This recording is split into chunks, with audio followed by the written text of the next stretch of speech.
around the Department of Defense. This is your daily news brief. Tying Turkish ties. I'm Navy Petty Officer 2nd Class Ashley Guire. Defense Secretary Dr. Mark T. Esper and Turkish Defense Minister Hulusi Akar held a phone call to discuss security in northeast Syria. Esper and Akar praised the work the military-to-military delegations accomplished so far and welcomed the implementation of a security mechanism in northeast Syria. They confirmed their intent to take immediate coordinated steps to implement the framework as demonstrated by standing up the Joint Coordination Center in Turkey. Esper and Akar affirmed this mechanism as a viable way to secure and stabilize the border in a sustainable manner, ensure campaign continuity in the global coalition's efforts to defeat ISIS, and limit any uncoordinated military operations that would undermine this shared interest.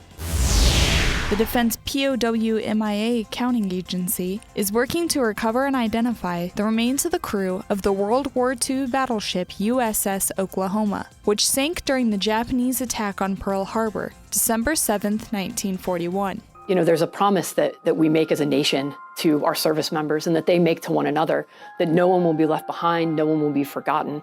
And this is how the nation executes that promise. This is how we go about fulfilling that. To see the full story, visit defense.gov. Exercise Red Flag Alaska, a Pacific Air Forces-sponsored exercise designed to provide realistic training in a simulated combat environment, ended this month. More than 1,500 service members and 100 aircraft participated in the joint exercise, combining more than 12 different units from the UK, US, Canada, and Australia. The exercise enabled each unit to exchange tactics, techniques, and procedures, while also providing the opportunity to improve interoperability with joint and combined forces.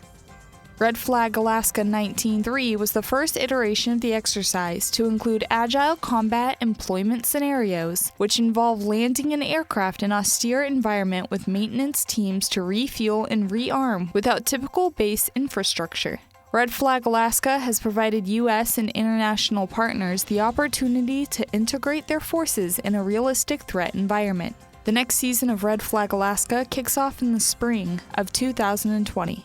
That's your DoD News Brief. I'm Navy Petty Officer 2nd Class Ashley Guire.